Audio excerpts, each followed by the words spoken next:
Alrighty. Hello, everyone, and welcome to the Fully Managed podcast where we discuss marketing and business tips to help assist you on your business journey. I'm your host, Shannon, Penji's partnership coordinator, and I'm joined here today with a very special guest, Dave Carberry from Enradius and also needworking.com. Thank you so much for joining me today. I really appreciate it. Thanks for having me today, Shannon. I appreciate it. Thank you. First, I want you to introduce yourself how you would, because sometimes it's different than how I would. And then we'll get right into a fun little game to start our creative juices, get them flowing, everything like that. Okay. So Dave Carberry, my company is Enradius, as you had mentioned. I started the company about 10 years ago. We are a geo-targeting specialist. So we don't do creatives. We're not a creative agency. We work with agencies and consultants, and we actually help them really on the demographics that they want to target, the audiences they're looking at. We've got products that we call Map Your Marketing, so you can map out. And we've got a really cool partnership with Placer AI. So we're going in and doing huge studies on location-based advertising. So that's kind of what Enradius does. And then Needworking, just to kind of throw that in there. I wrote a book called Stop Networking, Start Needworking, and it's based on Maslow's hierarchy of needs. So a lot of the times when you're doing social media, it's like, look at me, follow me. And, people really aren't asking and connecting one-to-one with a person on how they need and what they want to do. So, as kind of aside from Enradius, I saw what was happening in social media, and I was like, people have needs everywhere. So let's kind of see what I can do on that side. So created a little platform and wrote the book. So a little bit about me. That is incredible, and I will definitely be asking you more about that because it intrigues me to no end. I am very excited. I love hearing about new things on the podcast and learning about them, so I'm definitely going to ask you about that. But first, we're going to do a game. So it's more of a segment rather than a game, I suppose. But so what I want you to do is roast your industry. So what this entails is that I just want you to go on a little rant about anything that you think needs improvement in the agency world, or maybe just your more niche. So maybe your specific world of marketing. So it could be that as well. But anything that, frustrates you on the day-to-day that you'd love to just get out. Well, as a person that does need working and who wants to do beneficial things and working together with people, I kind of don't see the adversarial kind of thing with frustration, but things that I've noticed in the industry side. So being incorporated in Maryland, actually I'm down in Virginia today, but our company is based in Maryland. Maryland came out with this taxation on products. So you've got, some of the upper level products for ad serving that now they're taxing you on those pieces. And supposedly like that 6% tax gets kicked back to small businesses like ourselves. And a lot of the times we're not charging the clients on that. We aren't charging the clients on that, but it gets kicked in. And the legislators on that side have no understanding that it actually just hurts small businesses. So that's one factor. And then another factor is the term geotargeting, geofencing, geomarketing. There's so many geos out there in this space for advertising. That's another frustrating piece because you've got people that are out there slinging it and using it as a term that's like, oh yeah, this is how we do it. Like Google does geofencing, where it's really not as specialized and target as taking and making it a point of interest where you can actually encase like a building, for example, or an event space or a stadium. So that term gets thrown out there so loosely when you can really get a lot granular with what you're doing with it. So that's a couple of different things. So taxes and geofencing. How about? Yeah, I can resonate with both of those things. I think that there's common. It's very often where legislation is created that affects small businesses negatively when sometimes it's even in the hopes of doing the exact opposite, but they don't understand the industry enough when creating the legislation to really affect it positively. And it's very funny that we run into it very, very often. In college, I studied political science and I learned about a lot of the, excuse my French, ass backwards way of people doing legislation sometimes where they don't do enough research and they do things in hopes of doing something positive and it ends up having a complete the opposite effect. So I can definitely understand the taxes form because I'm sure maybe it was intended for larger businesses, which maybe they can take that kick, but it affected everyone. Right. It was intended for the Facebooks and the Googles of the Hmm. world, the Netflix, any kind of online types of stream things that you do. But then it gets pushed back down to, the little guy. And I think that was the other thing too. Like during the time frame, it was right after COVID. And Thank we were God. all just getting back on steady ground and really kind of growing the businesses, but they were attacking the larger guys. And so they didn't realize that it was going to affect us. And then like all of a sudden business started declining like the last couple of years just in the advertising industry. And as you know, one of the first thing that gets cut is media. And so now you got to pay more taxes, inflation goes up, and then, ad spend's down. So there's a lot of smaller businesses for the industry that got hurt, and a lot of people that got laid off too in the advertising industry. So if you think about how that impacted it, and now you've got legislation that's happening, and everybody's frustrated that there's cuts on the federal side of it. Well, we've been dealing with those cuts for the last 4 years. It's been a struggle. It hasn't been the easiest thing. So yeah. The government is something to be frustrated with. I'm all for that at all times, but especially when it affects small businesses, that's what we want to uplift and keep. But you Well, know, absolutely. And that's where, the creative juices keep coming. And, things like what you guys do are just really amazing because that's what small business needs. They just need that power, the energy, the boost, and the brand. So yeah, they need sometimes they do need help with things that are lower cost solely because they can't afford to go with the big guys sometimes. And I think that is something that's really helpful. I do and I think that it's very difficult to provide your services at a lower cost if you're being taxed. Um yeah, agreed. Agreed. Well, going on to your other point, so and Radius specializes in geo-targeting advertising. Can you one talk about since you have frustration with different terms being thrown out there, which I think is a common problem in agency work, terms being used in places that they don't need or are not necessary to be in. One, can you define that more clearly so that I guess maybe that'll improve people's interpretations of these terms. And then also, actually, I'll ask my follow-up question once you do Oh, okay. All right. Yeah. that. So if you think about Facebook and what kind of rate and think of our name in Radius. I mean, Mhm. I thought of the name years ago and I was like, yeah, eventually. And I came up with the name in 2011. And this was before we did really any hyper targeting. And I kind of saw where the industry was going because I used to work in radio, I used to work in television, and it was more of a mass media where if you run a television ad, you are broadcasting your message for like one location, but yet everybody else gets it in multiple counties. Mhm. So I'm like, eventually we're going to be able to parse this stuff down to get really granular.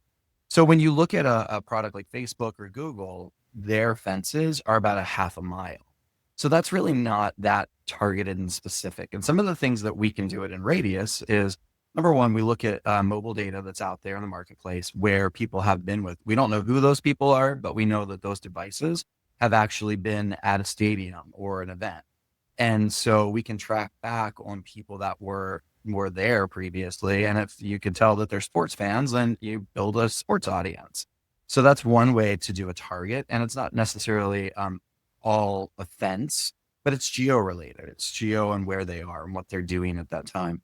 The other thing too is just looking at like we do a lot of tourism events. So restaurant weeks, we can go in and we can geofence and actually put a box around, so to speak, a restaurant and somebody that's been in that restaurant. So let's say a county is doing their restaurant week. They want to bring in anybody that was in those 50 restaurants that are participating from the last, let's say 60 days or even longer. We can hit those devices. So they're just some different kind of tactics, and that's a geo cookie. So it's not really a geofence, so to speak. It's really more of a cookie and then following around that device and what they did. So there's a couple unique flavors that we do and we build out with clients. And it's not cookie cutter where you're just putting a circle around something. Mhm. You can do it by zips, you can do it by zones, you can do it by audience behaviors and different things. So it's more tactical. We call it geo-tactical. So there's another geo term. There's a, but Geo cookie, I think that's my favorite I've heard so far. I think you should use that more often. I like it. Great. Geo cookie's good. Sounds fun. Yeah, yeah, and we call it the geo journey because Oh, you another one. you yeah, instead of fencing, we're gonna do a geo journey. You have a different journey than everybody else. And what's neat, like with some of the products that, and like I said, we're a partner with Placer. We actually can go in and look and see what hotels they might have been staying at before that journey. So So, speaking of like all this information that you kind of find out about someone when doing this process, how do you balance like consumer privacy with this geo targeting that you do?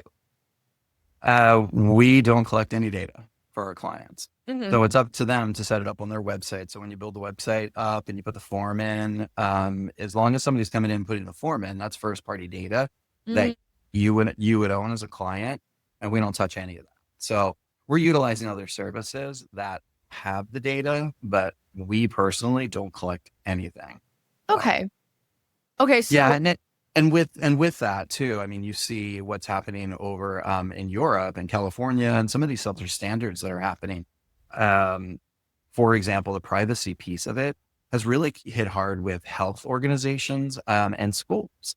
So now a lot of the partners we work with are not targeting like K through 12 schools any longer, where before you could put a fence around the schools. So, and same thing with health and hospitals. So legislation, and which is good. I think, the legislators are understanding the importance of technology and targeting. So they have gone in and they've done that in certain regions. I think New York City, as a matter of fact, is one of them that has a big, geo like non-targeting thing. So a lot of the times you can't geofence what you want in certain areas based off of some of the rules and the regs. yeah, no, that makes complete sense. I actually did talk to someone the other day who works in the healthcare industry that there's, your websites have to be HIPAA compliant and all these different Hmm. elements. And so I think that being able to incorporate this specific type of geo-targeting in that may not be like the most, and maybe people won't be very happy about that. I think that's okay. I understand there being legislation around that. I can understand it could maybe be frustrating for a marketer that has that as a strategy, but there's definitely, I'm sure, ways around it in which you can target something that's familiar in or like adjacent to that specific area. Does that make sense? Is there like, It does. Yeah. So instead of, let's say, for the early school learning, mhm, maybe you target like YMCA, or mhm, you or mhm, you target like a gymboree, or something that's not really school related that's protected. Then and the protection of military bases. We've got a client that also has a location that's on a military base. So we can't even promote like to go to that military base for it because it's an internal thing. And the military mhm. bases are siloed off from that fencing too. That's really interesting. So, is there so do you have to learn the legality of different industries in order to go through this, or do you kind of learn it throughout the process of being like, oh, I can't do this here? It's a process, Mhm. because rules and regs are changing on the regular. So, it's when we started doing, I mean, I've been doing digital marketing for the last 20 years. So when we started doing it, like it was kind of a free for all. When I worked at AOL and ad.com, you could pretty much do whatever you wanted until all of a sudden it's like, all right, you can't do that anymore. And the Can Spam Act law came out and some of the other variables against what you can do. And it's a tighter clamp, I think. And I do think it's needed because it was anything goes back in the day. So it's interesting. And now that Google had talked about getting rid of third party cookies also, which they haven't done yet, but I mean, it's kind of been on the works, that adds to other learning. So they're going to go to a topics based format instead of looking at that third party. So it's more about taking audiences and lumping them into a topics level.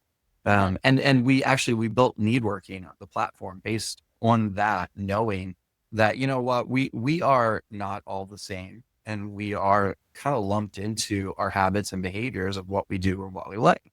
So there's a way to actually communicate and do that where, instead of just a free for all on a large scale, you kind of just put people in, I want to say buckets, but that's really what it is.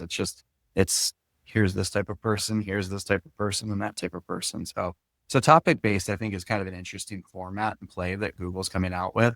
When that gets accomplished, it's a heavy push for changing the dynamics of what you're doing with marketing and advertising. But I think it'll be interesting shift on the marketplace in general. Yeah, Google makes a lot of decisions that affects the marketing industry rapidly. Um, I do notice that, especially with the incorporation of AI, many people have a lot to say about that. So that switch will be a very interesting one to discuss in the future. I always do wonder how sometimes positively because sometimes things are easier to learn when Google changes something, but sometimes it's not. So I just love to hear about the repercussions of Google's decisions. Yeah. Well, and AI, and as you have seen, AI is just rapidly changing everything. Like it's now in Canva and it's now in ChatGPT. And so you go to ChatGPT and say, design me an image, and there's an image. Albeit it's kind of messy and things aren't spelled correctly. It's not there.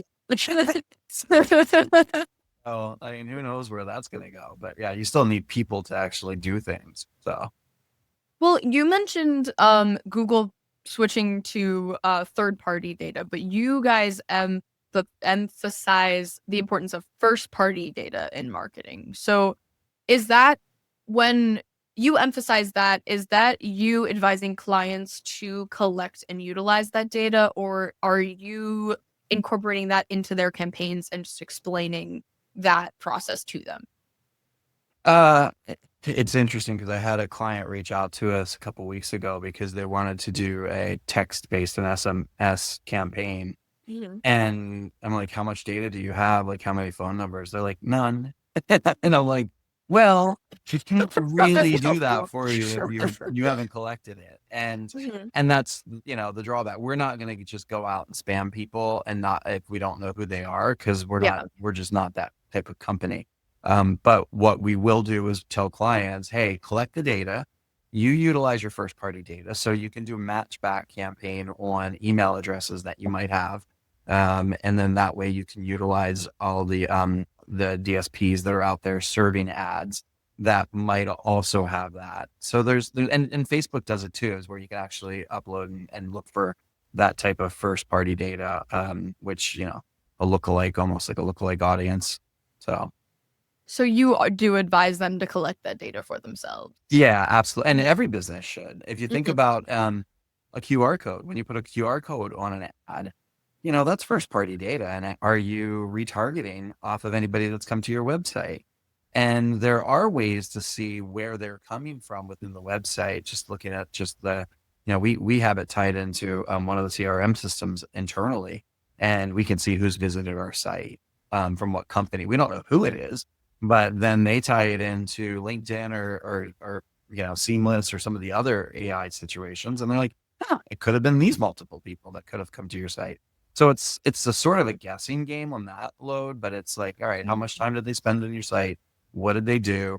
And are they coming back, to see and do visits back? So there's a lot of good trackable data that's out there that you can figure out who is coming to your site and with the ads that you've actually hit and the targeting that you've done.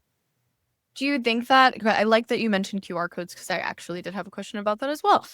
Do you recommend this as a good strategy for geo-targeting specifically? Do you think that this is something that's increasingly helpful since it's something that's more popular nowadays? On printed pieces, Mhm. yes.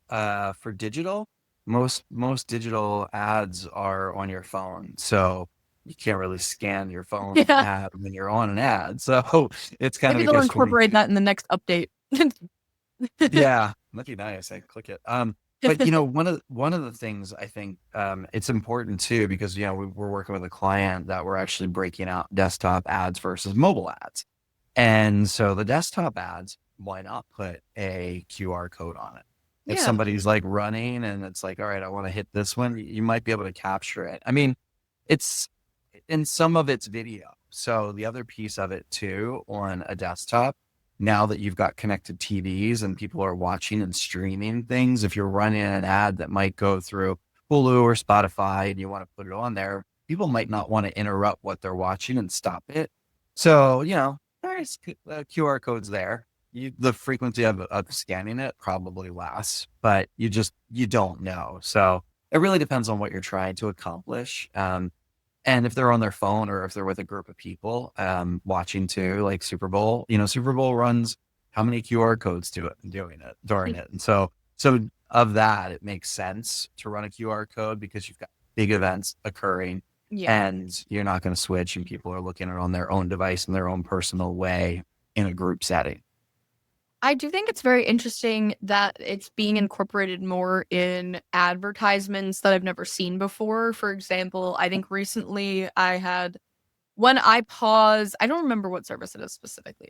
But when I pause my show, there's a blanket ad there, which was not a thing before. It would just pause on the screen of the clip of the show that you paused on. But having a QR code there, I think is really smart because it's something that the screen is paused so you know that you're not going to miss it if it's something that you want to utilize. But it's also something that can be helpful in this tactic that you're talking about. Exactly. Yep. Yeah. And it is funny because the silence, and I know exactly what you're talking about, where there's like just a blank of no audio and there's an ad that's like a Yes. still ad with a QR code. But the silence stops you, take a look and glance over, like, why isn't there someone talking? Like, when you see, when you hear Patrick Mahomes in a State Farm commercial, you're like, yeah, I've seen it a million times. And am I really going to pay attention to it? No. And so now it's like, all right, now what is that on there? Why is it there? And then you pay more attention and then all of a sudden you grab it. Yeah. I mean, it does make sense to do it that way. It's like a more effective billboard because you're not in motion. Like, yeah. I do think it's a very smart tactic, and it is jarring to have a silent ad on a television. I think that when maybe people will get used to it, and maybe it won't be as innovative, I suppose. But as of now, yes, I did pay attention to them because I was shocked and almost annoyed that they were advertising in this way because normally I'm used to my paused screen and then it's an ad 5 seconds later. Like, okay, they're just thinking of new ways to put ads up now. Yep. Oh, definitely. Yeah, they want to get your attention any way they can. Because think about how many times you're getting impacted by an ad every day. Driving to work, pumping gas. It's on the gas tops now too. So yeah, I mean, well, and that's what we do with the geo side of it. So we're finding where people, like as I mentioned, the geo journey. If their journey is driving past and stopping at a certain gas station on their way to work or wherever they're doing their entertainment, like you just want to kind of put that frequency in front of them. So it's not just on their phone, it's at places where it's along the way on that journey. Yeah, that's genius to utilize a gas station that's on the journey of the person going to the business in which you're referring to or nearby. I didn't even think about something like that. That's very this I can see how fruitful geo-targeting can be in trying to sort because people are always concerned about the buyer's journey, but this is like a physical journey, not just a mental journey. Yeah, not just the statistics in the back end of the site. It's just where are they going and what you don't see. The other interesting piece too is just retail television and retail ad media spend that's happening too. So for example, you look at Amazon or Whole Foods, let's say, they're starting to put more and more devices in the retail stores and locations like 7-Elevens. And now they're adding to that mix of just the different things that you're seeing. So Simon Malls, for example, when you walk through a mall, you see some of these ad placements. You can buy into those. They'll allow you to buy ads in the malls and on that journey. And more with more locations, you're seeing the products actually getting closer to people instead of it just being a shelf talker when you're in a grocery store.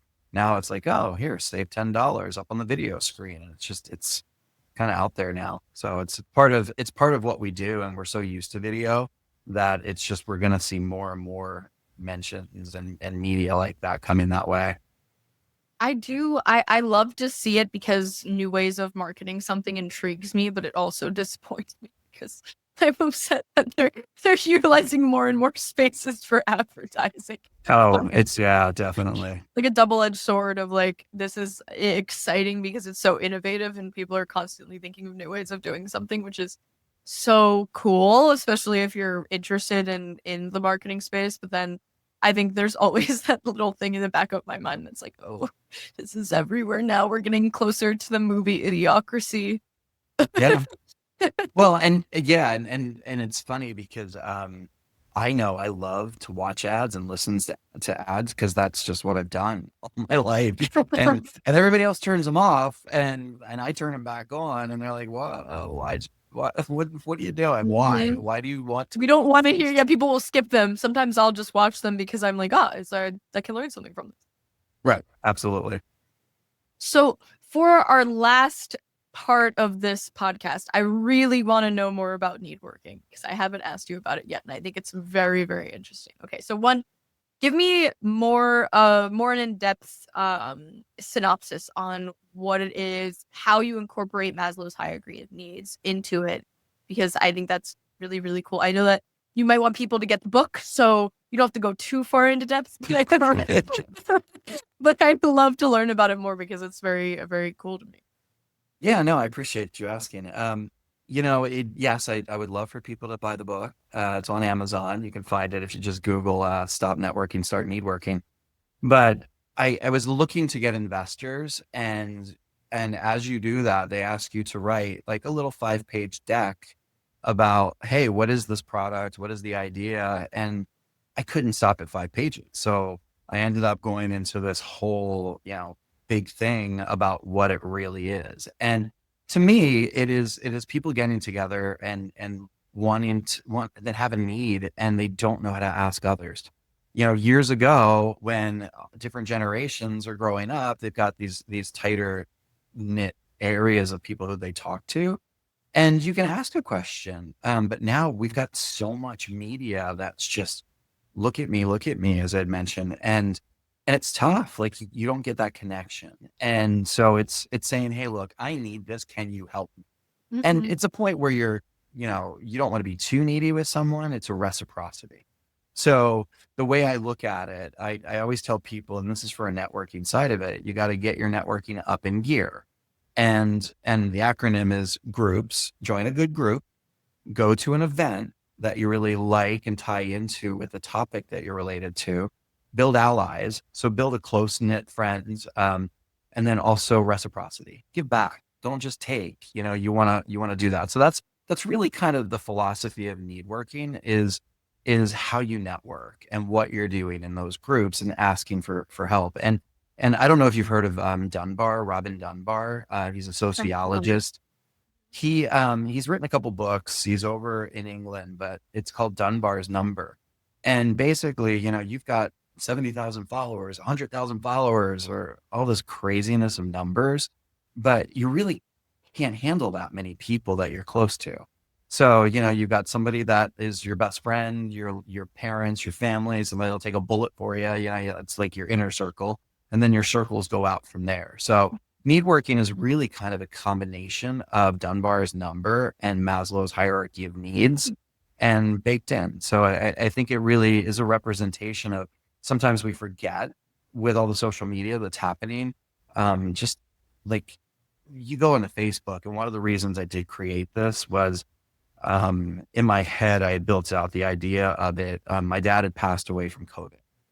And it was a brutal time in 2020. And, it's a time when we all should have been coming together on social media, but people were just angry with one another.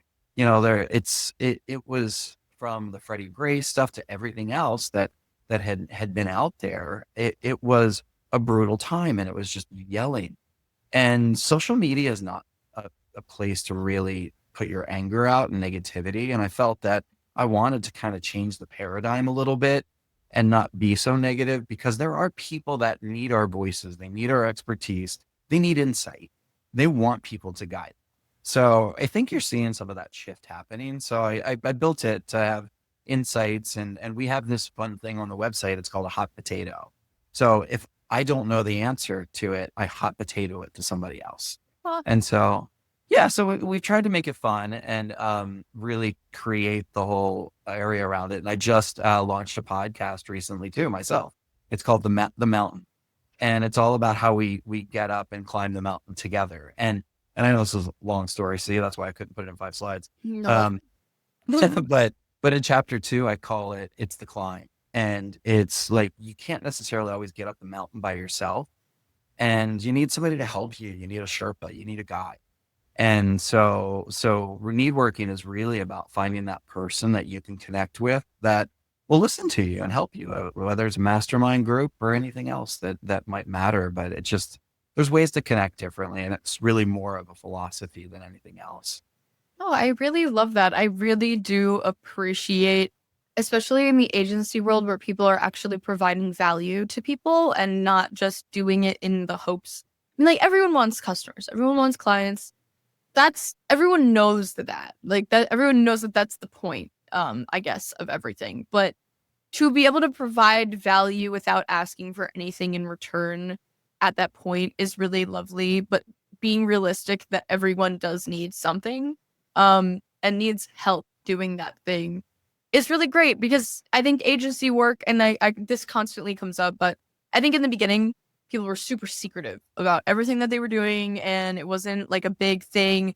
People love to complain, but no one would really talk about their strategies for things and how they can help others. And I think I'm definitely seeing a switch now, which I think you touched on as well, is that it's getting a little better.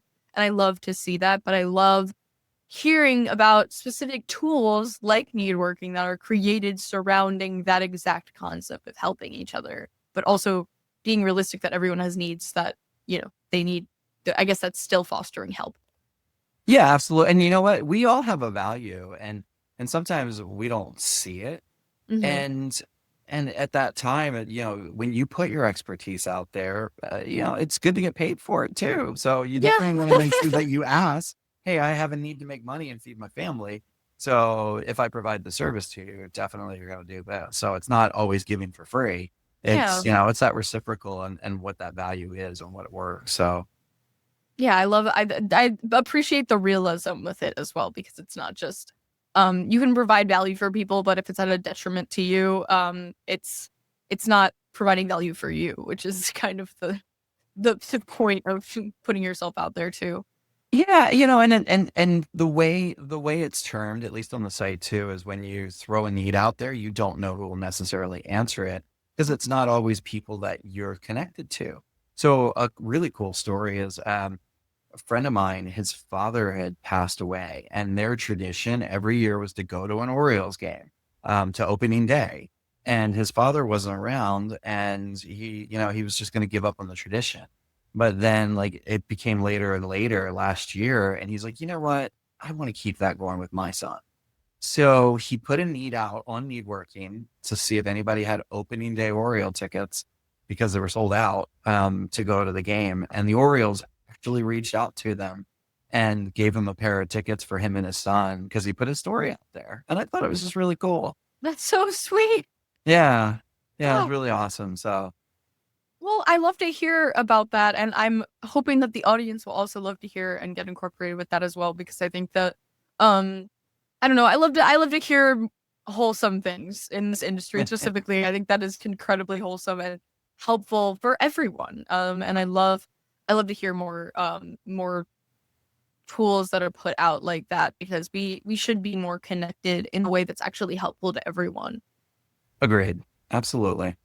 Well, thank you so much for explaining that. We are a little over time, but I think that means it was just a very good conversation. So I'm happy. And I learned a lot, so I really appreciate you talking with me today, especially everything that you're doing with need working and geo-targeting, more new topics that I get to learn about. So that's very exciting for me. So I appreciate you giving So, all your insights. no, thank you for having me. It was great chatting today too. Thank you. And thank you everyone for watching or listening. Please do not forget to like and subscribe, check out other episodes like this so you get to learn from every podcast like I get to. Thank you so much.